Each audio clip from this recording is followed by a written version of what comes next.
Hello and welcome to the Answers for Cancers podcast. I am your host, Anne-Marie Fay. And I'm Michelle Matthews. Together with some of Ireland's leading experts, we want to unravel what it truly means to have cancer. From consultant diagnosis to treatment plans, from managing your symptoms to supports available, we have it covered. So whether you're a nurse working in oncology or have been personally affected by cancer, this podcast is for you.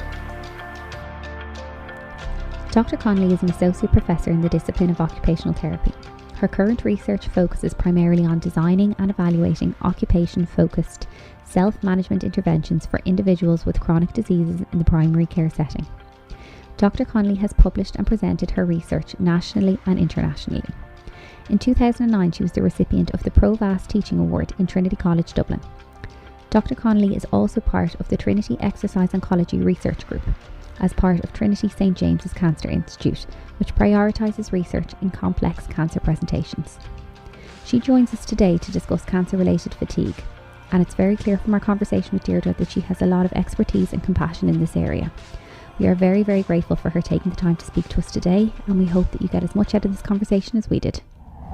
So good morning, Deirdre. Welcome to the podcast. We're really excited to cover fatigue today. Can you just start by telling us a little bit about your experience and interest in the area of cancer-related fatigue? Sure. Hi, Anne-Marie, and I'm really delighted that you asked me to do this podcast, because I think fatigue is an area that is under-acknowledged a lot for people with cancer, and I know through my research a lot of people say that it's kind of it's the most difficult symptom for them to manage, but also one that they find very hard to talk about because they feel they don't, they bring it up. And I think because there isn't a medication to give for it, or that sometimes staff get a bit uncomfortable talking about it, and so people stop asking about it. So I'm delighted to talk about it today. How did I get interested? Well, as an occupational therapist, that's my background, we treat fatigue. And fatigue can be a major issue for a lot of people with different chronic conditions. So it's not just specific to cancer. So a lot of people who have like neurology based or rheumatoid arthritis, they all experience fatigue. So occupational therapists, I suppose, we have a real expertise in this area. And my own background would have been working with people with neurological disorders. So I would have done a lot of fatigue management. And then I just became more aware, I suppose, again, my research since I've come into this position is very much about how does a cancer diagnosis impact on everyday activities, going back to work, managing home, children, and the fatigue issue was coming up, and I started then getting really interested then in terms of there's a lot we can do for people to manage their fatigue. Absolutely. So I started to kind of then see, well, does my kind of experience with people with neurological conditions, does that transfer across to people with cancer? So that's how I started to really get interested in the area.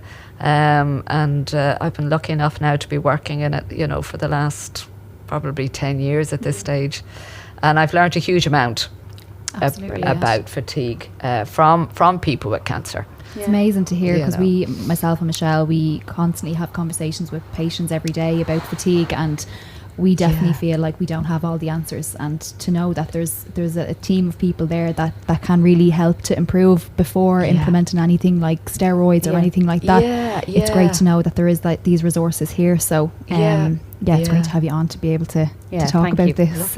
Lovely. We might actually just start with the basics by just explaining, I suppose, what fatigue is and the main symptoms that you might experience. Sure. So I suppose there's regular fatigue that everybody experiences, and then there's cancer-related fatigue. And so I suppose the difference between the two is that with regular fatigue, it's always related to whatever you've been doing in the last few hours or the last few days. So if you've really overdone it at work or exercise, you get this what we call regular fatigue. And I suppose cancer-related fatigue is it's not proportionate to what you've been doing. So it can't be explained by, well, I had a very busy day yesterday and therefore I feel it today. That's one of the differences. The other big difference too is that it seems to be, and again, this is kind of, the research defines it, and talking to people with cancer, it's this overwhelming feeling of tiredness. You know, it's a sluggishness, it's a weariness, it's a lassitude. You know, they're all the words that people use to describe this kind of, you know, all body experience of fatigue.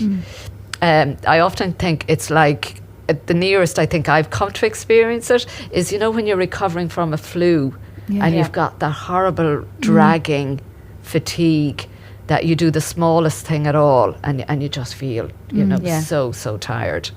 So I think that's probably, that's the best way to explain it.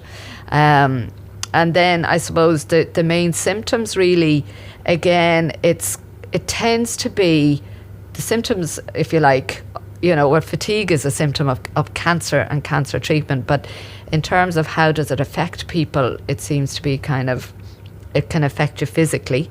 So again, you've just got that lack of energy or endurance. You know, even walking is difficult, or doing any kind of, even getting dressed, having a shower. People get tired. Then obviously it affects people cognitively.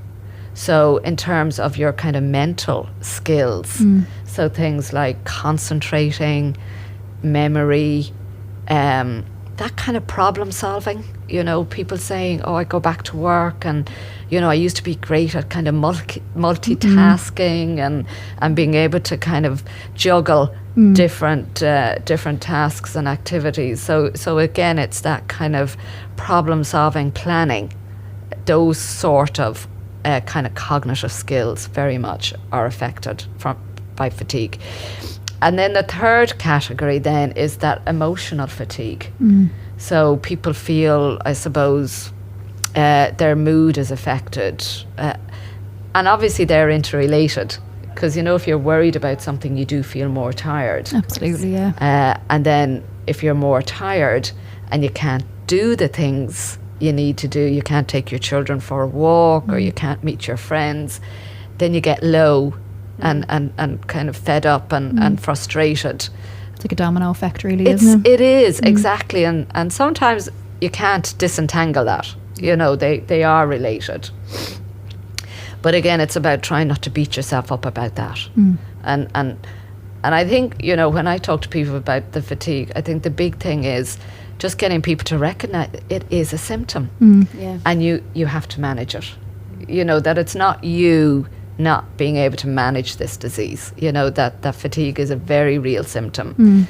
And the research is recognizing it. And, you know, across the world, all of the major kind of cancer institutes and that are doing research are saying, yes, this is a huge issue. I think that's a really key point, isn't it? Just to acknowledge that it is a symptom and that you are experiencing something and it shouldn't be dismissed, really. Yeah, I think that's a huge part of it, Anne-Marie, and I think it's that validation. Absolutely, yeah. And I think if health professionals can do nothing more, it is to validate. Absolutely, You're not alone.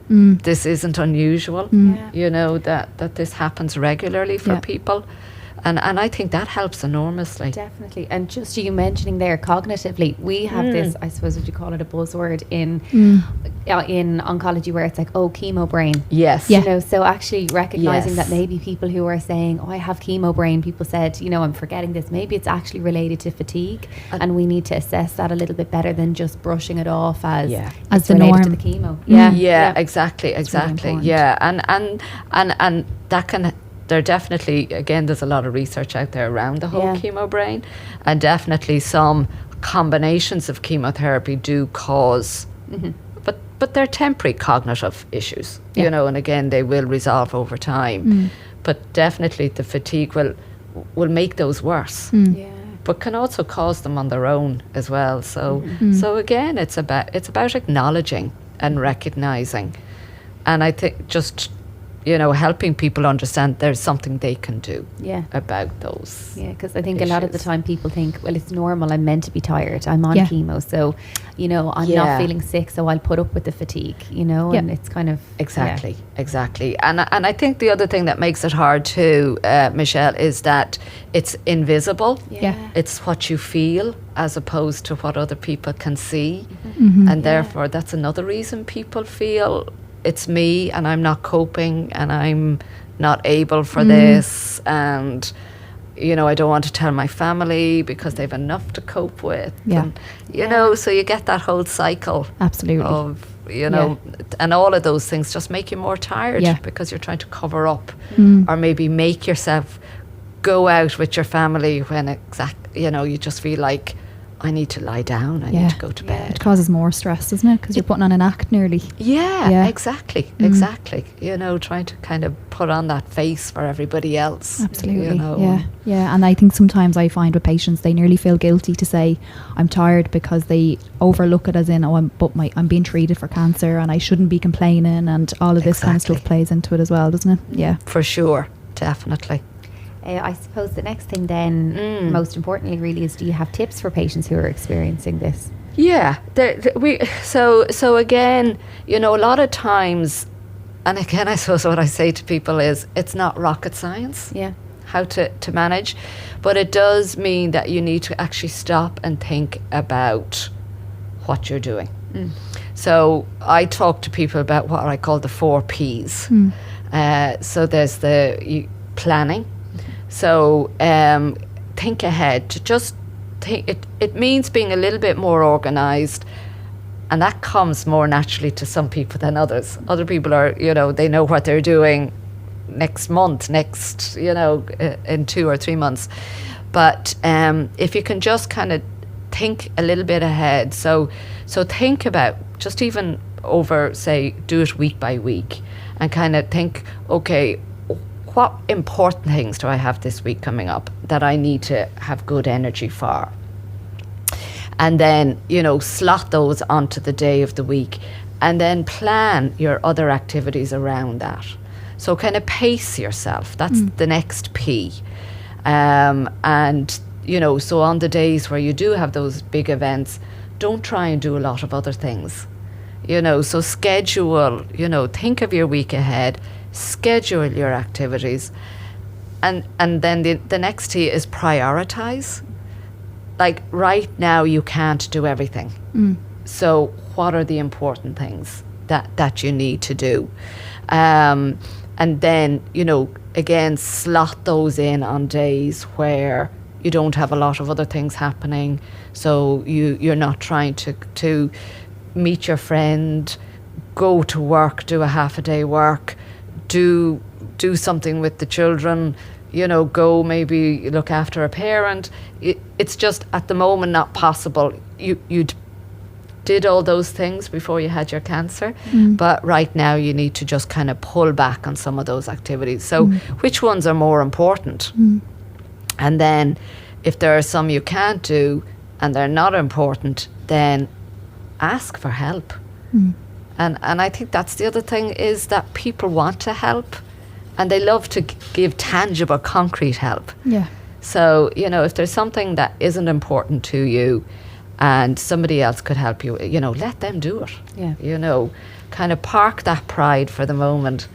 I think family and friends are often like crying out for something to do, aren't they, to help them in some way, because they feel so powerless in those situations. They just want anything that you can tell them to do. Exactly. They love to have something concrete that they can do. Like they can't, take over the treatment for you. They can't go have the surgery. They can't go to, So to have that something very concrete that they think it's a positive contribution towards your recovery, they really are pleased to do that.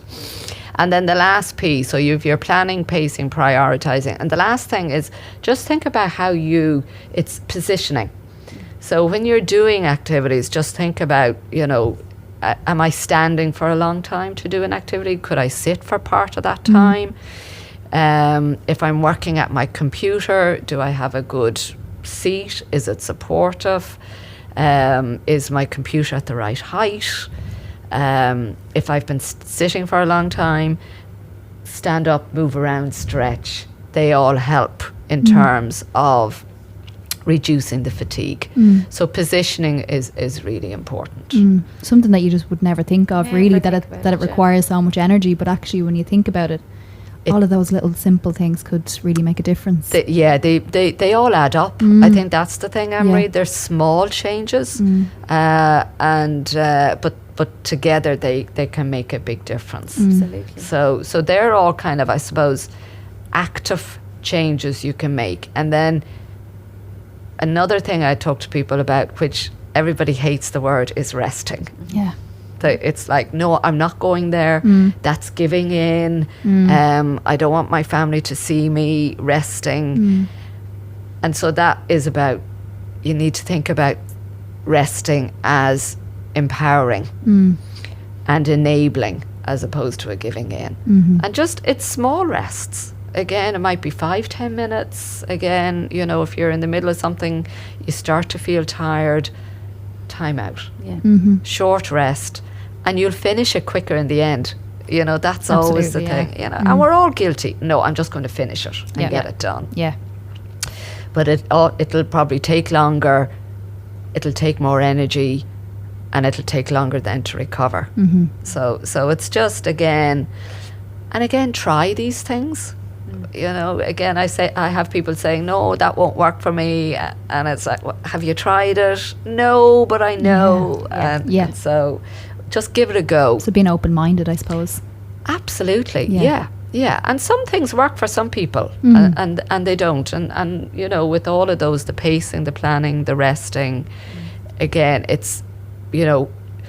And the other thing I say to people, I suppose, is one small change at a time. You know, I'm not expecting people to just overnight, you know, reorganize themselves, become this super organized person and, you know, change their attitude about resting overnight. Again, it's just one small change. Try it.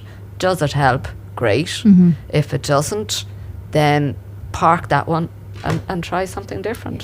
So I really like that, the 4 Ps. It's nice and simple. 4 Ps, yeah. And actually, maybe, I suppose we see patients for their first ever chemo, like maybe if we give them these tips before they begin, that they can just have it in their head that it's a resource down the line if they do feel themselves starting to get fatigued and get on top of it, and know that they're not waiting until it's really, really, really bad to try and get on top of it. Exactly.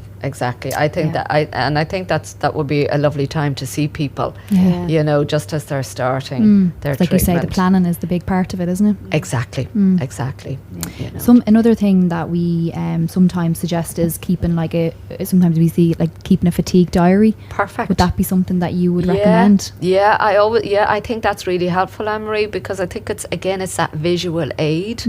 So you know, simple. You know, so, and probably over a week is enough to give you a very good idea. So if people, again, you know, 7 days, divided into morning, afternoon, evening, maybe 1 hour blocks. Because you don't want to make it too onerous for people, because again, you know, that's tiring in itself, you know. Oh, God, she's asking me to do something else. So again, and what I say to people is, so list the activity. What did you do? Secondly, how tired did it make you feel? So scale of 1 to 10. 0, 1, not at all tiring. 10, extremely tiring. And then rank how important is that activity to you. So that goes back to the prioritizing. So if that's not an important activity and it's high on fatigue, scrap it. You know, they're the things to get rid of. If they're not important to you, if they don't make you feel good, then you know, go. Leave it. Let I have this conversation else. Constantly with Lara about my washing. I'm like, it just causes me too much stress. We'll do it tomorrow. Exactly. That's it. And we do that ourselves. All the time.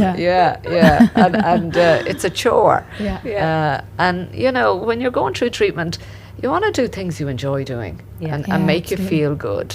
It's about putting yourself first. For some people, I think that when they're hit with cancer or something like that, it's the first time ever they've had to really put themselves first. Exactly. Yeah, and it's so important, you know, because again, it's that you need time. You know, it's the recovery period. You know, so you've got to put yourself first to give yourself, I suppose, your best chance.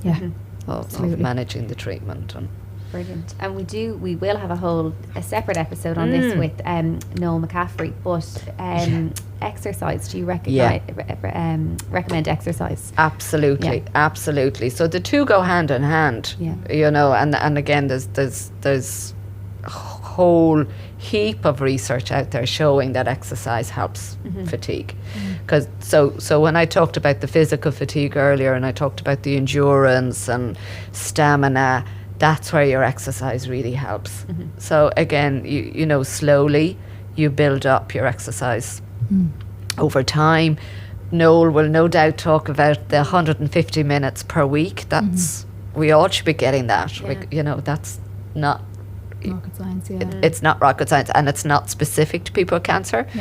You know, the National Physical Activity Guidelines, it's 150 minutes of moderate intensity exercise. So moderate intensity, and again, it was a physio I heard once use this expression. I thought, oh, that's really good. So you know that you're at a moderate level if you're a little bit sweaty and a little bit out of breath. So sweaty and breathy are the two things. So again, no, really important. And I think that's where, again, physio and occupational therapists work really well together, and looking at a schedule.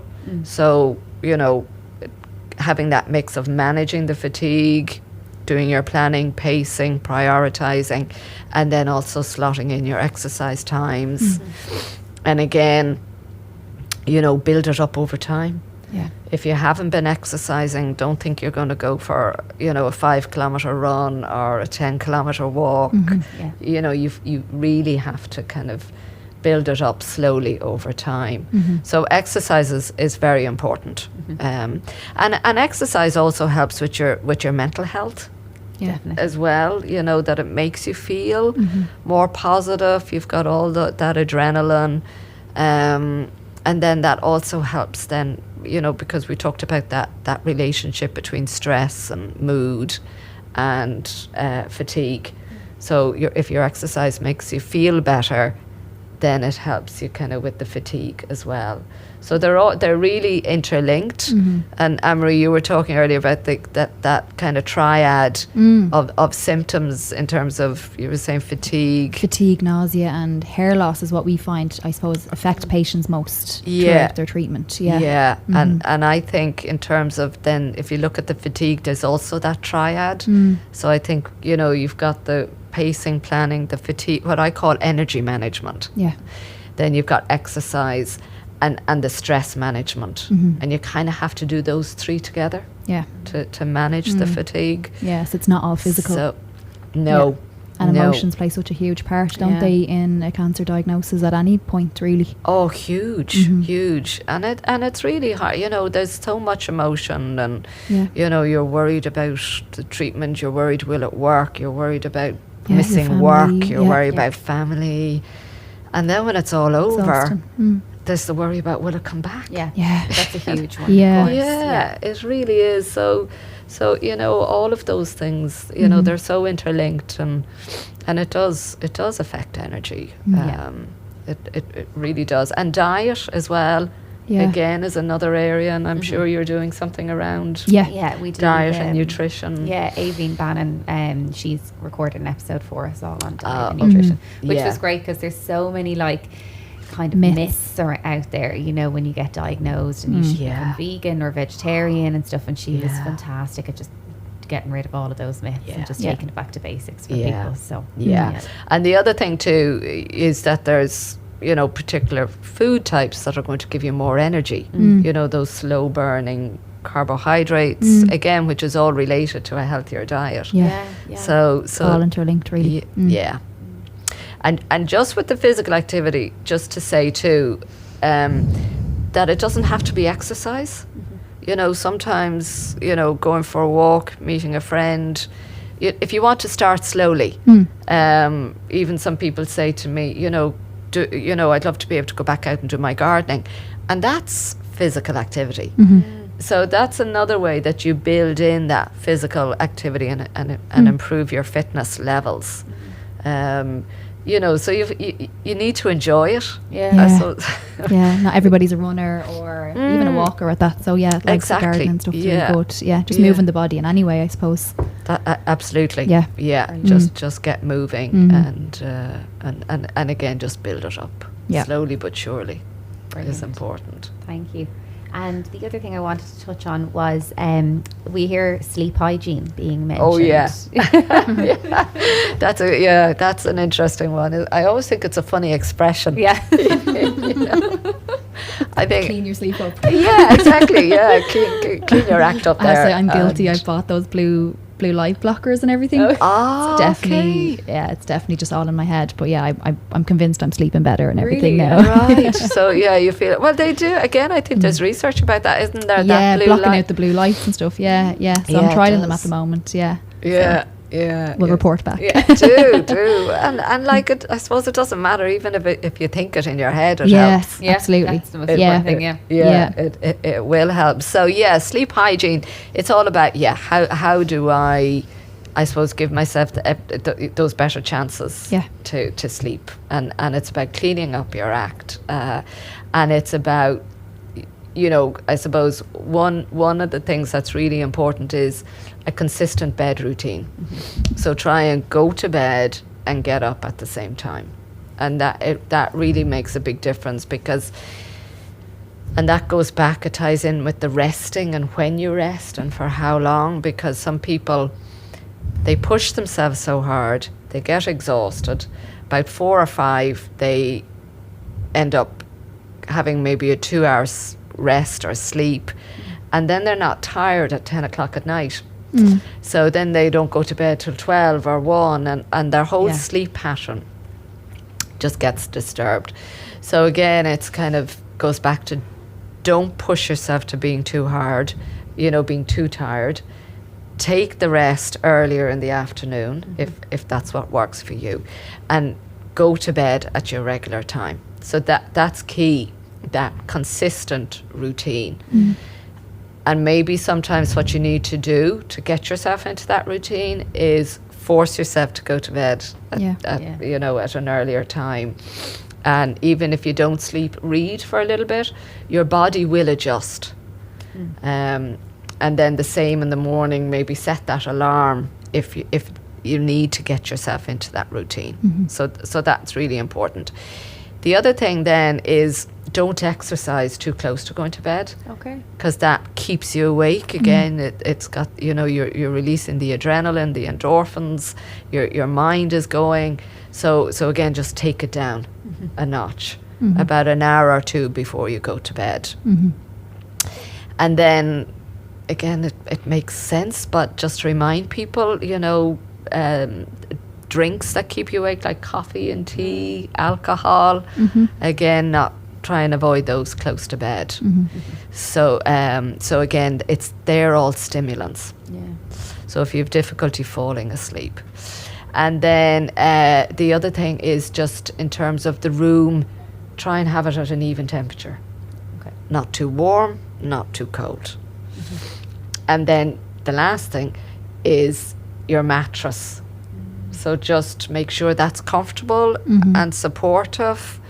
And they say, I don't know, they say the life of a mattress is 8 to 10 years. Yeah. And that you should change it. Now, I haven't done that. But if you're not getting comfortable in your bed, or, you know, again, just look at that. Something to think of, yeah. Exactly. Yeah. Exactly. Something to think about. And then those other things. And the blue light. Yeah. Turn off those devices. You know, don't bring them to bed with you. Yeah. And the worst thing you can do with those is, if you wake up during the night, don't pick it up. Don't pick up the phone. We're all guilty. Everyone's a bit guilty of that, absolutely. Yeah. Again, it just, you know, because you end up hopping from one thing to the other then, don't you? Yeah, you're waking, like you say, your mind is running, adrenaline's going then, and you're awake. Yeah. And then, sorry, that wasn't the last thing. The very last one is, if there's something on your mind and you're thinking about something, you know, I need to do something tomorrow, or just write it down, so either if it's a reminder, or I must remember to pick that up from the laundry or something, write the list down before you go to bed and park it. Okay. Because again, our mind is it's a funny thing, and it can be twirling around in the background. You don't even realise it. Yeah, that's a really good idea. I think even for people not on treatment, that's actually a really good idea. Yeah. Exactly. A lot of these apply to us, don't they? Absolutely. Yeah. 100%. And I suppose, like, in terms of the 3 different areas, you said the physical side, the emotional side, is there any supports available for patients that are experiencing fatigue in these areas that you'd recommend? Yeah, well, top of the list, see an occupational therapist. Yeah. That would be one thing. Try and get a referral. Ask your oncology team, is there an occupational therapist? And if they say no, say, well, why not? Yeah. That's a plug for occupational therapists. Yeah. Then also, I suppose there's a lot of the cancer support services. They are brilliant. Just can't talk enough about the likes of ARC, Cancer Care West, Cushla. They're all over the country now, which is super. So there usually is something near you, and they do a lot of courses, seminars, talks. So again, find out what's available, what are they offering. They also offer counselling services, reflexology. You guys have one near you there in the Mater. In James's, we've got ARC on the South Circular Road. But again, ask your oncology team, is there an organisation? Is there a cancer support agency? And the Irish Cancer Society have a list of all of the cancer support agencies throughout the country. So again, people could look at the website there. Yeah. And then the primary care teams in the community, they have occupational therapists, physiotherapists, dietitians, psychologists, your public health nurses. So there's a good team of healthcare professionals that can help as well. So it's a matter of that signposting, isn't it? Yeah. And absolutely, yeah. And we'll make sure that we link all of those supports on our podcast when we release this one. Yeah. Oh, excellent. And on our Instagram as well, if anyone wants to go and have a look at them. Yeah, brilliant. Yeah, because again, you can tell people some of that information, but again, it's like, okay, what do they say again? Yeah, absolutely. It's just Yeah. Brilliant. Well, listen, thank you so much. Thanks. Not That's at great. all. Is there anything that What? you feel we didn't cover that you'd? No, I think that's everything. I suppose it's multi-pronged approach. I think to fatigue management. Yeah. You've got to kind of think of all aspects, and I think the big thing, don't be hard on yourself. Don't beat yourself up. As I say, there's lots of people going through the same issue with fatigue. So again, don't think you're on your own, and try to kind of avoid going down that negative spiraling of it must be me, it's my fault, I'm not coping, because that's so not the way it is at all. Brilliant. Thanks. So It's been that's great it. for us as nurses, even for approaching it in Great. the future. So thanks so much. Good. Yeah. Well, we can learn from each other so much. Exactly. Yeah, absolutely. Thanks a million. Thanks so much. Thanks for listening to the Answers for Cancers podcast. Please share this podcast with anybody who you think it might help. Also, if you can like and subscribe, it lets people know we're here. You can alternatively contact us on Instagram at the @answersforcancers_podcast. And if you've any questions on anything that we discussed today, please email us at the answersforcancerspodcast@gmail.com, or you can DM us on Instagram.